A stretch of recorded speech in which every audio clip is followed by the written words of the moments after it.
People don't buy products anymore. They don't buy the best offer and they don't buy because you convince them. So if you're still trying to sell with logic, you're fighting a losing battle. Now, I've taken over 7,000 sales calls and closed over $8 million in high ticket deals. And here's what's crazy. I've lost a ton of deals where I said the right things.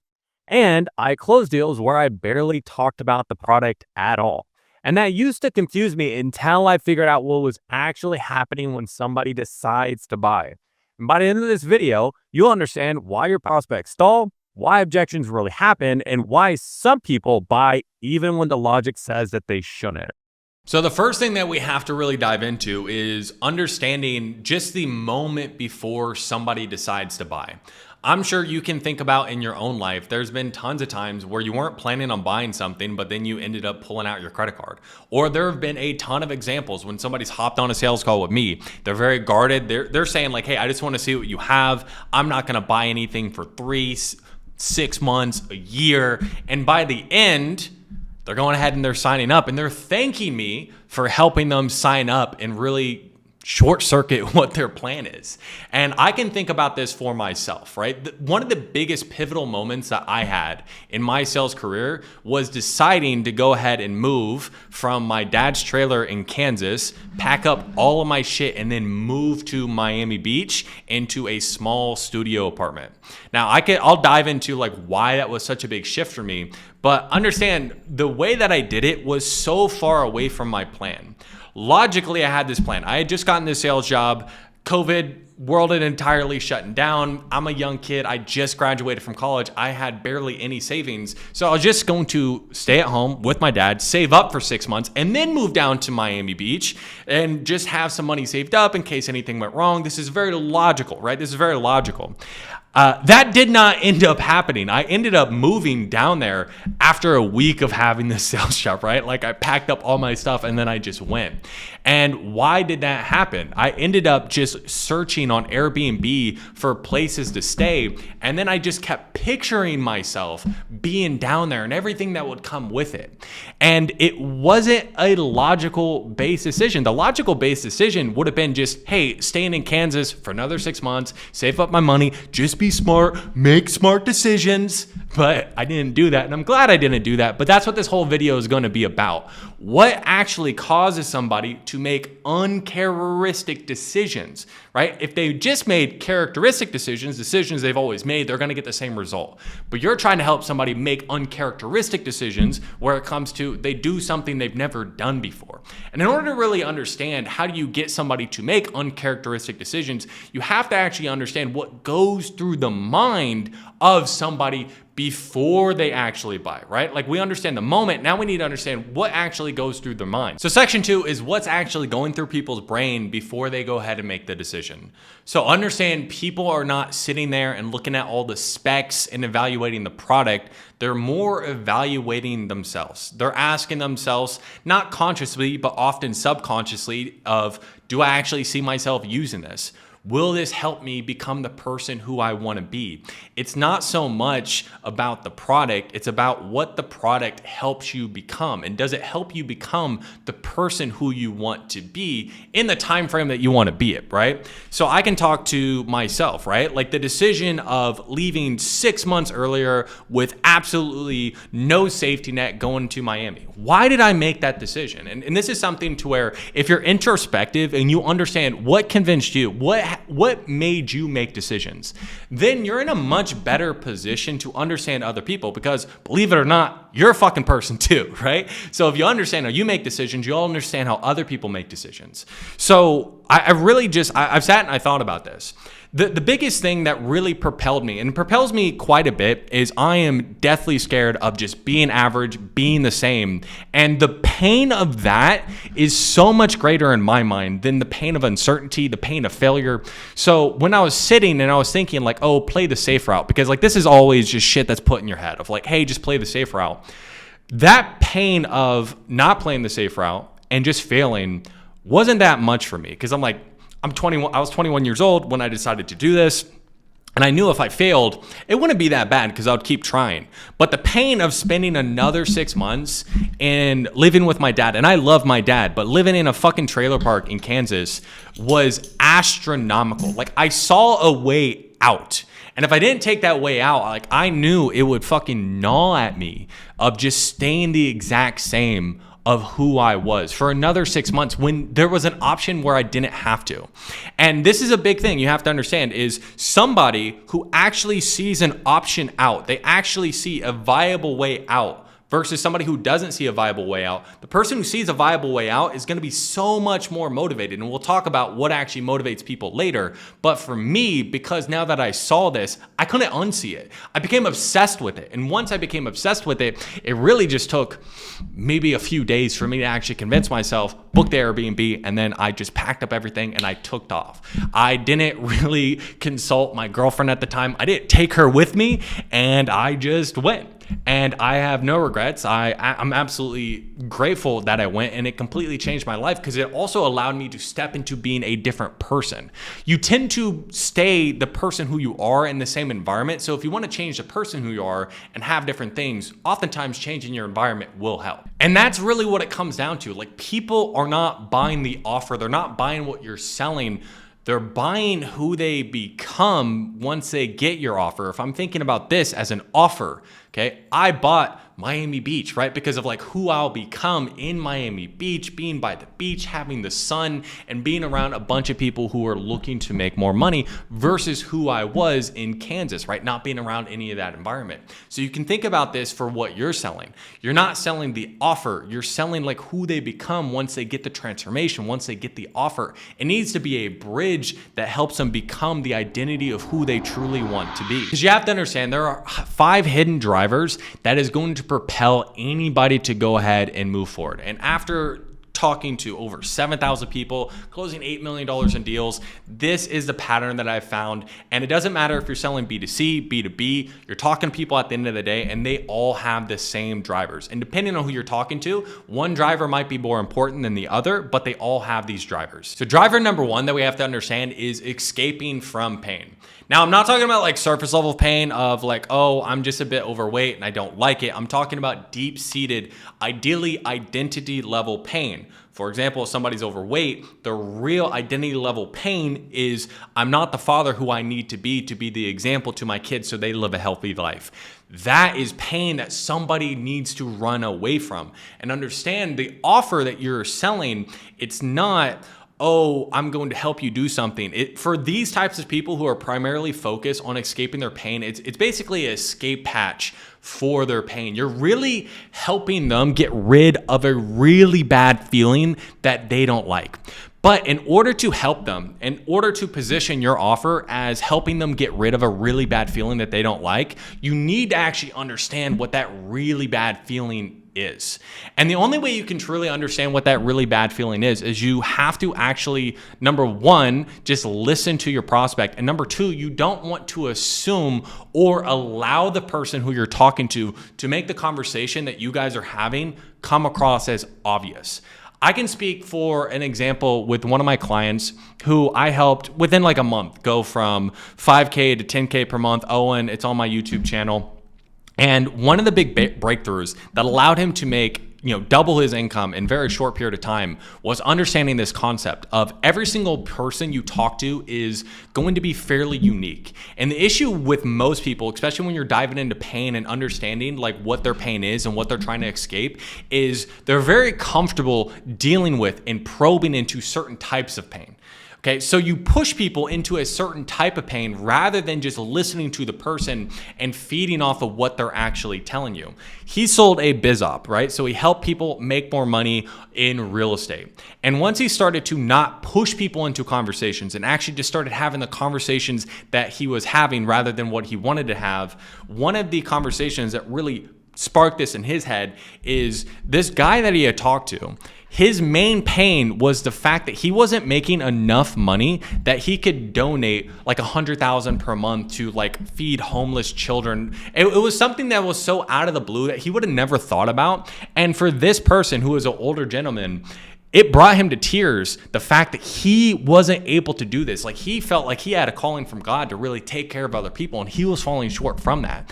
And if Owen just would have tried to push people into the problems and pain that he was used to dealing with, right? Oh, I just want to make more money, to have a nice lifestyle, just some bullshit surface level stuff. If he would have done that, that guy probably wouldn't have made the change, and that guy wouldn't have actually fulfilled the purpose that he truly wanted. So when you're diving into pain, you have to understand that the people you're talking to are unique individuals. So you cannot push them into the problems that you're just comfortable dealing with.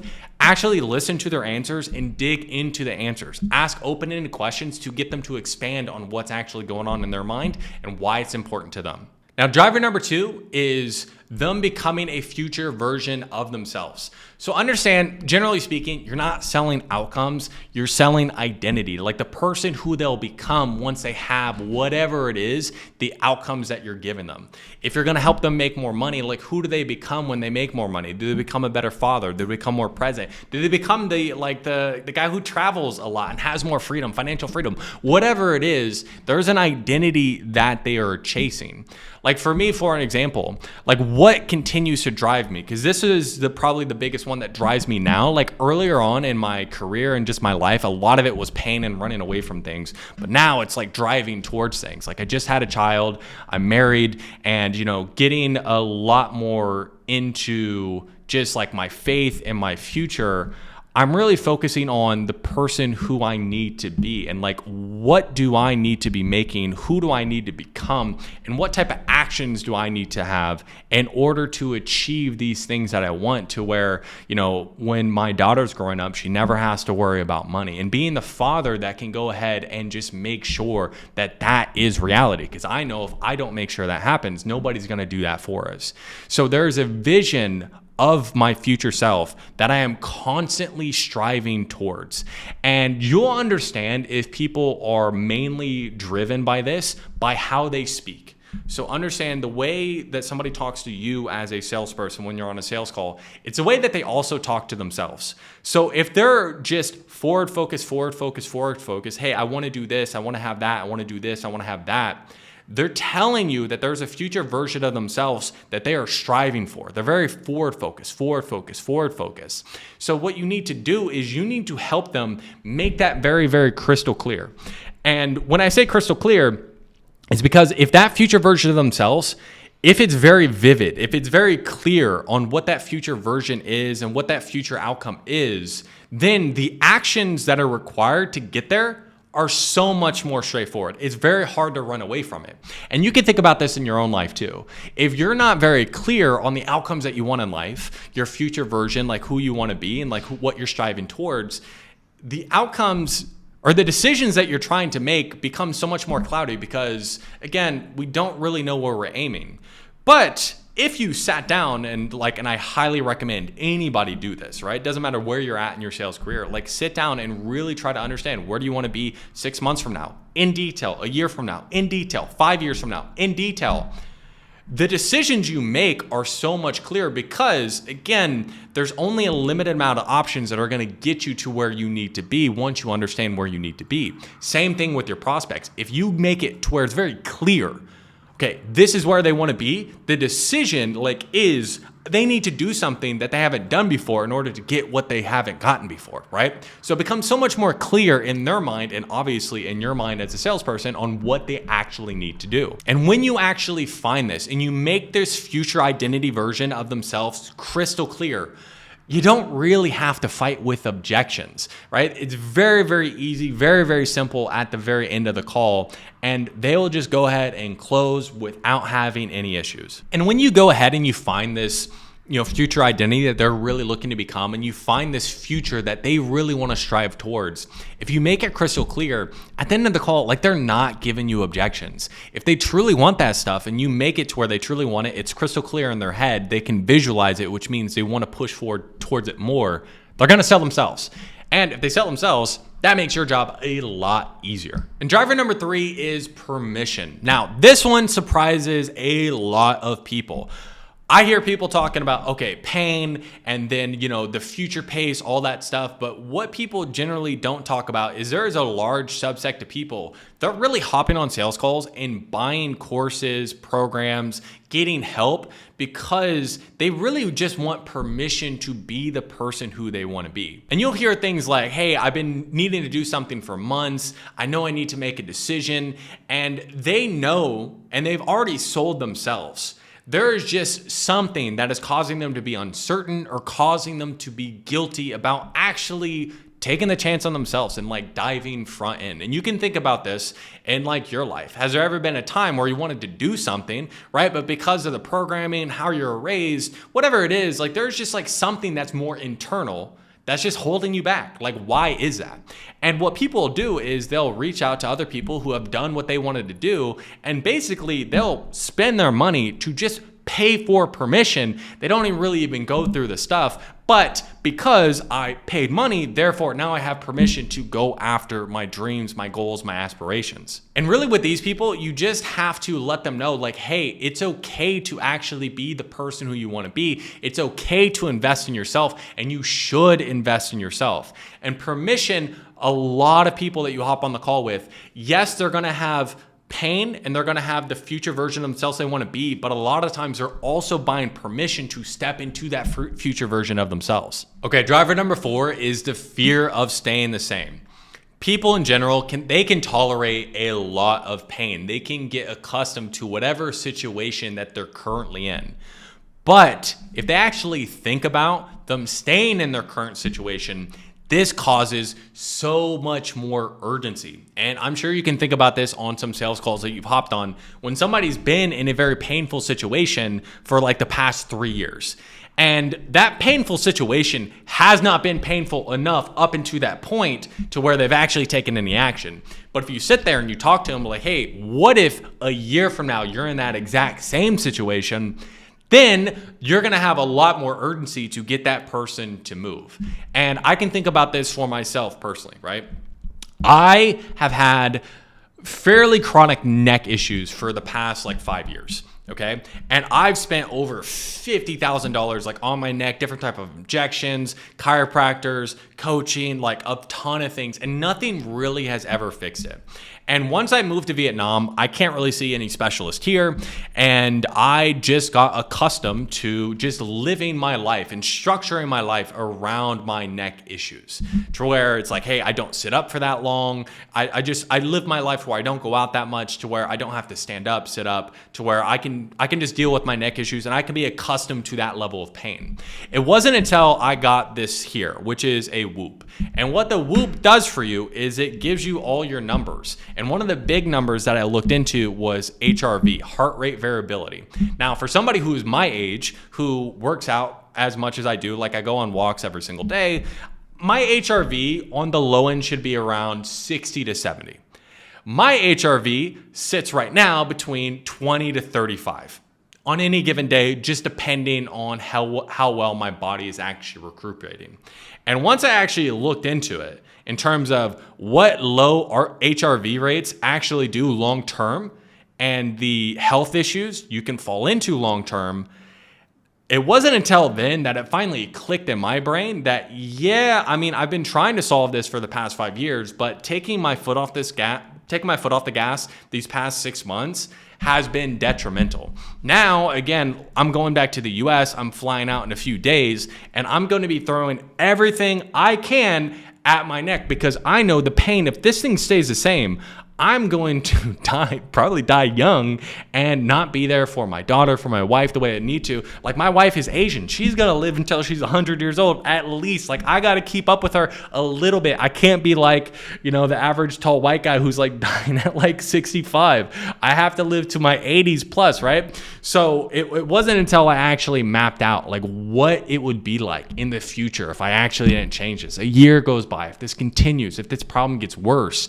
that it really like fucking kick myself into gear on like, okay, I need to throw the kitchen sink at this, and I'm not gonna stop until it's actually solved and my health improves the way that it needs to. And driver number 5 is going to be belonging. So understand, human are tribal beings. Like, we like to be a part of a tribe. Like, we like to be a part of things where we see other people are doing the things that we want to do. So this one is going to be big, especially if you're selling to like younger demographics or anything like that, but even older demographics of like showing testimonials.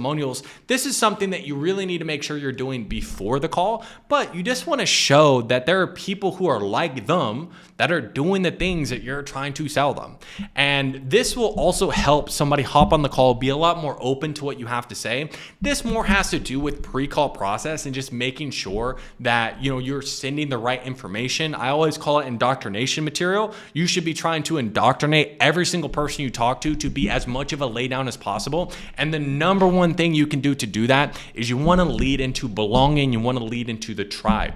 They're going to buy being part of a tribe, being part of becoming a person. And in order for them to do that, they just need to see that other people have followed this path. They are not alone. They want to follow a path that is proven. If you can show that, then you'll get a lot of people to buy. So when you understand these 5 drivers, that's when you start to understand that logic and just selling based off of logic doesn't work. Just going over like the ROI, the features, the benefits. Yes, you do need to have some of that to go ahead and back up whatever emotional driver that they are trying to solve by hopping on the call. But the main driver, the first driver that always needs to be hit, is going to be one of those emotional drivers. Okay, at least one. Oftentimes it's going to be multiple. And how do we know which emotional driver that we really need to lean into? It's just going to be based off of what are they actually saying? Believe it or not, listen to your prospects. The way somebody talks to you is the way they talk to themselves. And what somebody chooses to focus on is going to tell you a lot about what's important to them. So for example, if they focus a lot on their pain of their current situation, lean into the pain of their current situation, cause them to expand on it, cause them to talk about the actual specifics of the pain. When does it show up? Can you give me an example? When you're talking about future, them becoming something, understand why is that important to them? What would they actually do differently then than they can't do now? Okay. How would it feel for them to actually have everything they want? You want to lean into more of the future. If you're talking about, okay, the fear of staying the same, you want to lean into consequences. What happens if you're this person for the rest of your life? What happens if you never actually get out of your situation? You want to lean into these things. So it just depends on what they focus on is what you're going to focus on terms of the emotional triggers you want to go ahead and pull on. Then once you pull on those emotional triggers, yes, you do need to then go ahead and back up things with logic, but most people get it backwards. They try to push and just sell logically and then maybe tick a couple emotional things here and there, but it's like, no, it's like it needs to primarily 90%, 95% of your focus needs to be on the emotional triggers, 5%, 10% on the actual logic, how it actually works. And if you do this, I promise your sales rate is going to skyrocket. And you have to understand, this is the shift that changes everything. Because how does this, when you really think about it, how does this actually change the way that you should be selling? This is a big problem that I see a lot of people doing is when they're on sales calls, they do way too much fucking work. They're trying so much. They're pushing. Hey, we got this, we got that, we got this. And they're pushing. And when you really think about it, if you're sitting and you're talking to somebody and they're constantly pushing, they're coming across like they need something from you. And naturally, when somebody needs something from you, you don't want to give it to them. You don't even know why, but there's just a natural, just like revulsion to like, oh, why does this person need something? Versus on the other end, when you're really just sitting there to understand, hey, what are their actual emotional drivers and what is this and what is pushing this person forward or pushing this person to actually change? Once you actually understand that, you just lean back and you ask more open-ended questions to get them to actually be open about what their emotions are, and you allow them to do all the fucking work. I'm lazy as shit on my sales call, right? I know exactly where I'm going, but I'm not doing any of the work for the prospect. I'm not giving them answers. I'm not feeding them answers. I'm not really making it easy for them. I'm getting them to actually think, and I'm getting them to actually speak. The issue is with most people is they've never actually sat and they've thought about their problems. They've never actually sat and thought about their future, the consequences, whatever it is. And if they've never sat and they've never thought about it, then at the end, they're not going to be thinking about actually changing because they never thought about it. And people think by talking. So if you get somebody to actually talk about this stuff and you don't allow them to get out of it, and you just do it in a way where you're very curious and you just do it in a way that makes it very easy for them to open up, by the end, they've talked to themselves and they became so much more crystal clear on what needs to happen. That's why sales at the end become very easy. And I get this quite a bit when somebody will like watch some of my calls or different things on those lines. It's like, hey man, all these guys seem like laydowns. Well, yeah, they're laydowns after I very strategically get them to be open about all their problems. Like after they're open about all their problems, they should be fucking laydowns. If you're getting to the end of your call and you're always having to fight people, then you're not doing a good job of actually understanding where people are coming from. So if a majority of your prospects in the objection handling are not laydowns, then you're not pre-handling objections. You're not really understanding where they're coming from, and you're pushing, which is just naturally going to cause people to want to push back on you. And you never want to be in that position. And when you actually understand why people are buying, you stop selling them. You actually start guiding them to get everything that they want. Okay, that's what you're there for. Not only will you sell more people, they'll also get better results and they'll thank you for selling them. And that's what we're looking for. And there is one question that reveals absolutely everything in terms of their motivation and what emotional driver they actually have. Because if you're having a hard time identifying what their emotional driver is, again, you're going to have a hard time in the conversation, especially at the end when you get objections. You don't know what buttons to press. You don't know what buttons to push. So a question that you can always ask, and I highly recommend you ask this on every single sales call, is, hey, why do this now? Why not 6 months ago? Why not 6 months from now? And the reason why that's going to work is you're causing them to justify why they're actually looking to do this. And what somebody focuses on is what's important to them. So whatever they use to justify it is going to be probably the first thing that's in their mind. And they're going to tell you why they actually want to do this. So they could be focusing on pain. Hey, my current situation is absolutely shit. I don't like my job. I don't have time with my kids. Pain. They're very pain focused. We can talk about the other one, future focus. Oh, I want to be able to travel and have financial freedom. Like again, they're focusing on the future. That's what's important to them. They could be talking about belonging of like, why do this now? It's like, oh, I really feel like I want to be a part of a community and just be surrounded by like-minded individuals. They could be talking about fear of staying the same. They could talk about if things get worse, like, hey, if I don't change something, I might die, right? Or it's like, I might not get what I want, or the situation with my children is going to get worse, whatever it is. Or they might tell you, hey, I've been thinking about this a while and I just feel like now's the time. They're looking more for permission. So just based off of what they say, they're going to give you the insight on what their emotional triggers are and what triggers you need to understand more in your discovery. And if we get any objections, what triggers to go ahead and push to actually get them across the line. Because if we don't have these triggers and you're just trying to sell logically, you're just fighting against the brain and how it actually works. Now, hopefully that's been helpful, and understanding these frameworks is one thing. Actually applying it in real life sales calls is another. So if you want help from me to work one-on-one with you to give you the exact structures that I use, the exact mental frameworks, actually break down your real life calls and tell you what's going on psychologically, and the same structure that I've used to help clients hit 50, 60, and 70+% close rate, check out the first link in the description. If not, leave a comment on your biggest takeaway, and I'll see you guys next time.